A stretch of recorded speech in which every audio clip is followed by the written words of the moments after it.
This box is bigger than my workspace. All right, Commodore 16. This one's been sitting on the shelf mocking me for a while, saying, "Why aren't you playing with me?" So today, we're going to play with it. Let's first figure out what's in the box. So I'm going to move the box off to the side, and then I'm going to bring stuff back that comes out of the box, because there ain't no room. So first off, we'll start with the little box of goodies. And in the little box of goodies, we have a power brick. This does not take the normal Commodore 64 power brick. This kind of takes an off-the-shelf, but still Commodore branded power supply. And it outputs 9.5 volts at 1 amp. And it looks like it's a 2.5 by 5.5 DC jack. So that's that. I'm not going to worry too much about that. I will check it out. A switch box. I forget what we called this when I was a kid. But that's what you did. This plugged into the TV. That plugged into your antenna. That plugged into the computer. You either ran the computer or the TV. And these things were good all the way up until Nintendo days. Oh, tutorial cartridge. Is it in there? Well, there's a cartridge in there. It's kind of a weird... It's got like a handle and a foot. Oh, there it is. There's the sticker. There's a sticker in here. I promise. There it is. So we'll get that fixed fairly quickly. We have another RCA cable, and this is the same kind of RCA cable that was with the Commodore Plus 4 that we showed last week on the channel.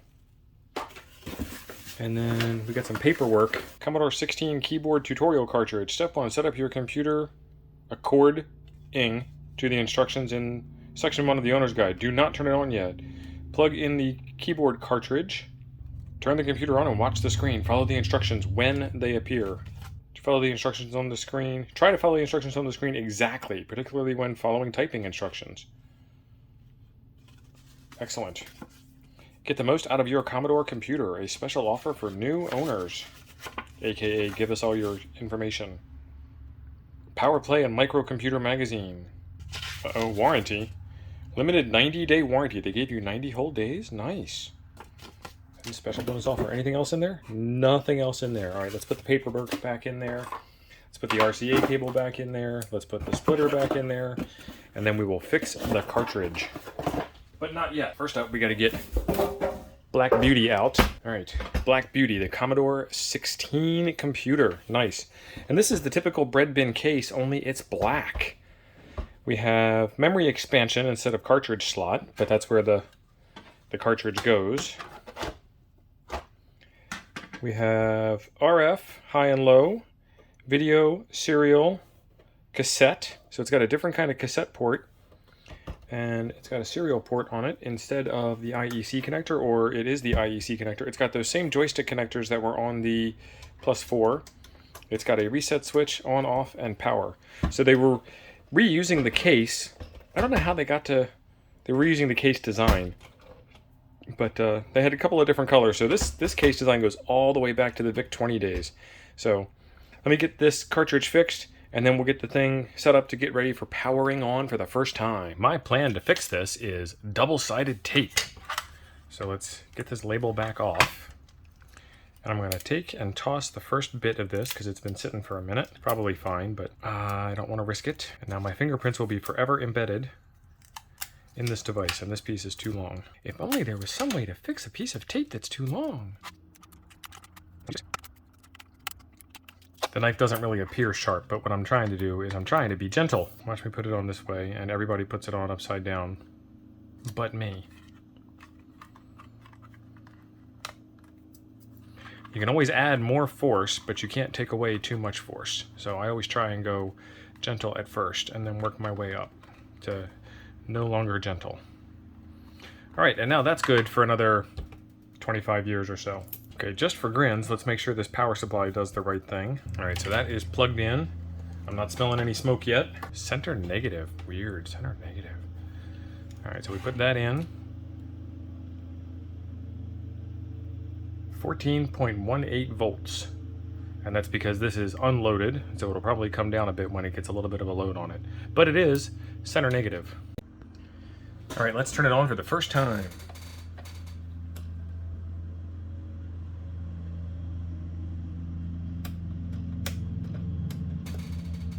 Okay, she's not working. back to the bench. Probably because I got the multimeter out, it wanted to see some more action, but we'll never know until we get into it. So let's get it unscrewed and see what's going on inside. Well, there's not much in here. Okay, so the keyboard wasn't all the way plugged in. Case is nice and clean inside. And we've got a shield over the whole thing. You guys just wanted to see what was inside of this thing anyway. Alright, 6 screws to remove the heatsink. That's nice and clean. Alright, 8501, couple of ROMs, some 74 series logic. This thing only has 16K of RAM, so I'm thinking it's these guys here. Keyboard connector, lots of ferrites. Wonder what they were trying to do with all the ferrites. Lots of ferrites. There's 2 whole rows of ferrites. Alright, let's check some of the simple stuff first. Put the meter into beeper mode, and it'll beep. So is the fuse good?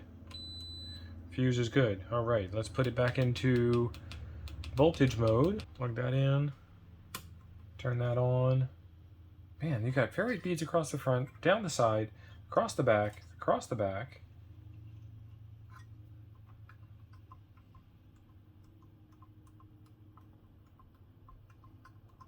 Everything's stone cold, and she's on. Okay, so I'm going to check. Let's get this thing into the scene here so you can see what I'm checking. I'm going to connect to the ground rail around the outside. Then I'm going to check the 7805 regulator. And it's giving me resistance. I don't want resistance. I want voltage.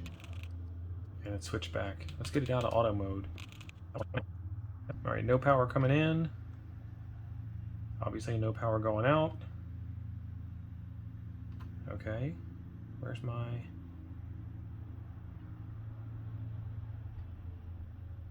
So when this happens, I start to suspect a bad power switch.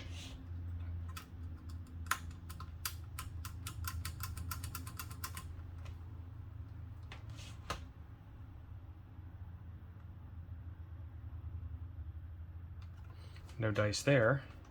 We know the power supply is good. That was the first thing that we tested. Okay. I'm going to have to get this board out of here, which it is already unscrewed. Are we missing a screw?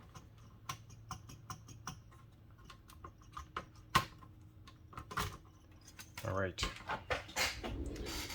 So I think the screws that held the heatsink down also held the machine in place. Okay, so we got the back off. Now we got to clean up the mess that we made by taking the back off. A little isopropyl alcohol and some elbow grease. Okay, and now we can get back to some troubleshooting. Plug my power supply in, grab my power cable, and my multimeter. So I have the power switch off, and I have the power connector plugged in. So let's...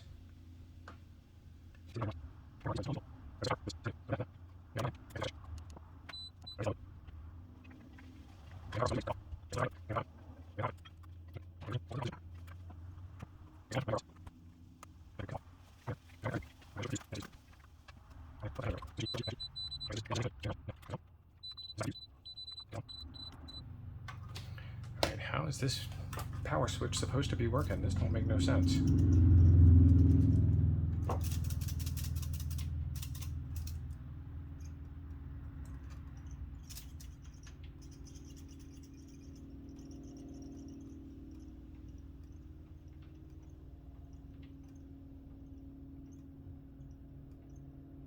What is making that noise? Oh, it's all these ferrite beads. Some of them are loose. It doesn't matter that some of them are loose, but it's really weird to have that noise being made. Okay, so on towards the back, off towards the front. I'm going to remove power, and we're going to start doing some more testing. See if we can figure out this switch.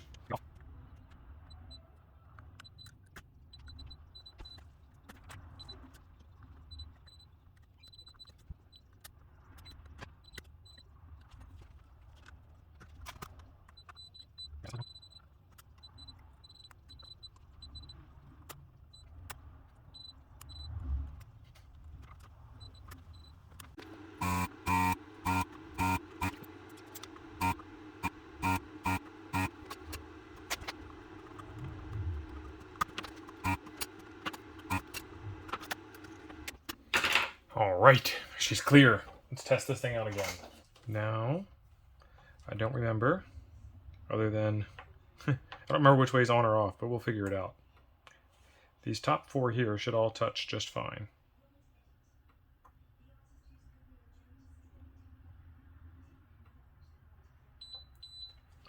I need something to hold that in place for me.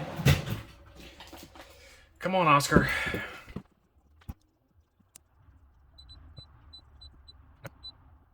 So now that's testing properly. And I dropped it. Okay, so this should be off. No, it's upside down. This should be on. Okay, so this pin here and this pin here. Test positive. Throw the switch. Test negative. So the switch appears to be okay now that we've cleaned it all up, so it could have just been a bad contact. I hope it's just a bad contact. Okay, so that should be off. That should be on. Okay, let's put her back in and see what happens. But while I'm at it, I'm going to spray some electronics cleaner on it.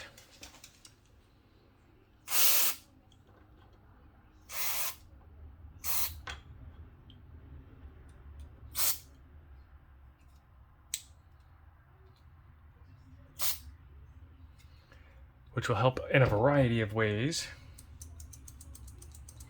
Lubrication and cleaning combined.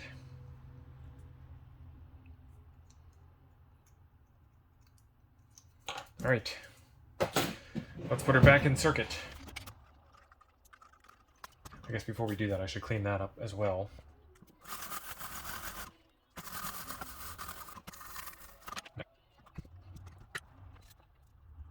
Solder 1 pin down, sitting the way we want it to sit. And put all the rest of them in.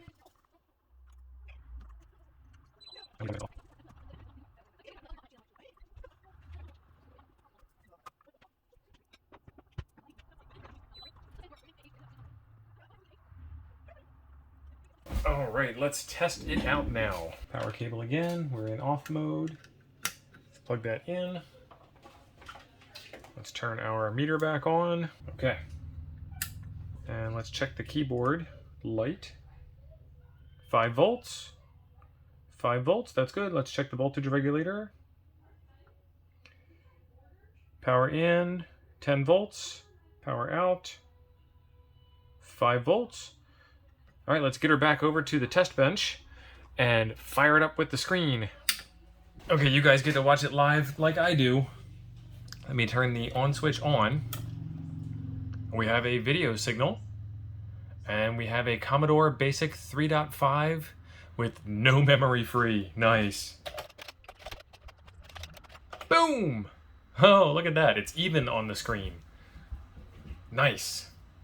On stop. The C16 Tutor cartridge is in. Turn her on. That didn't work. That cartridge is not working. All right, this just got that much more interesting.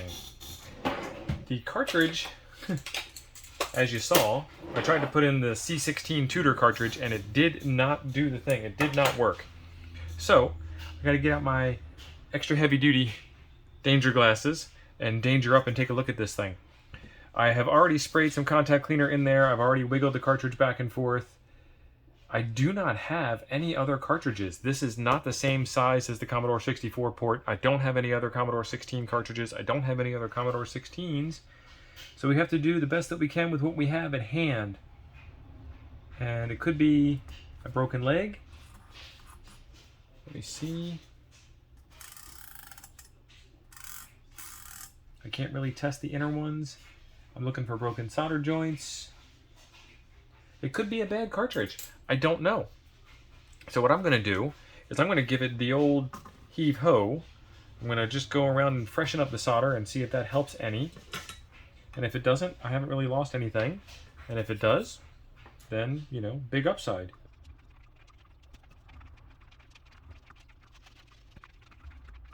And there I just made a solder bridge. Or I found a solder bridge, I don't know which. And there I just cleaned up a solder bridge.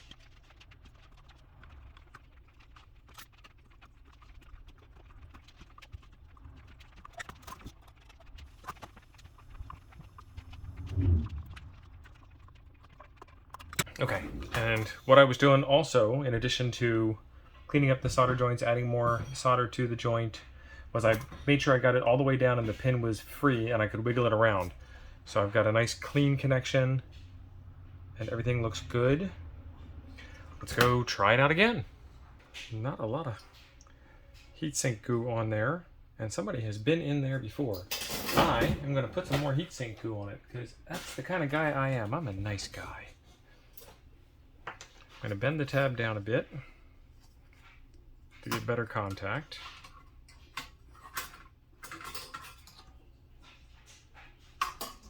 It helps if you take the lid off. Helps even more if you can take the lid off. Jeez.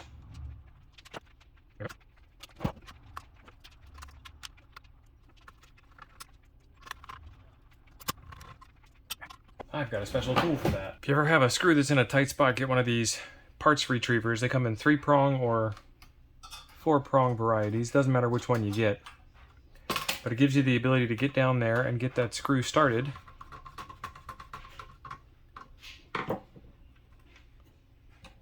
Without losing it.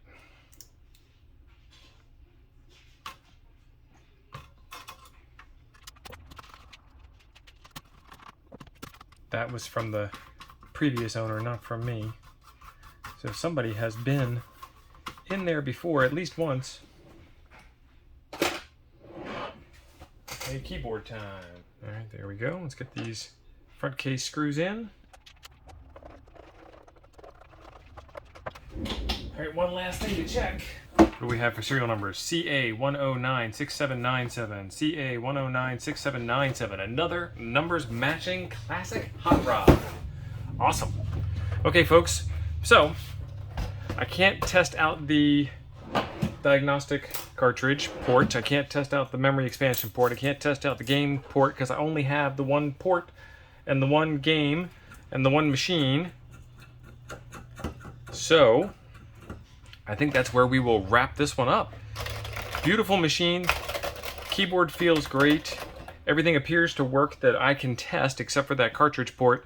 And as a result, I'm not going to worry about it too much. I looked on eBay real quick, and cartridges for a C16 are pretty expensive and pretty rare. So this is kind of the end of this saga. I appreciate you guys watching this far. There's a video right over here I think you'll enjoy next. Thanks for being awesome. We'll see you in the next one.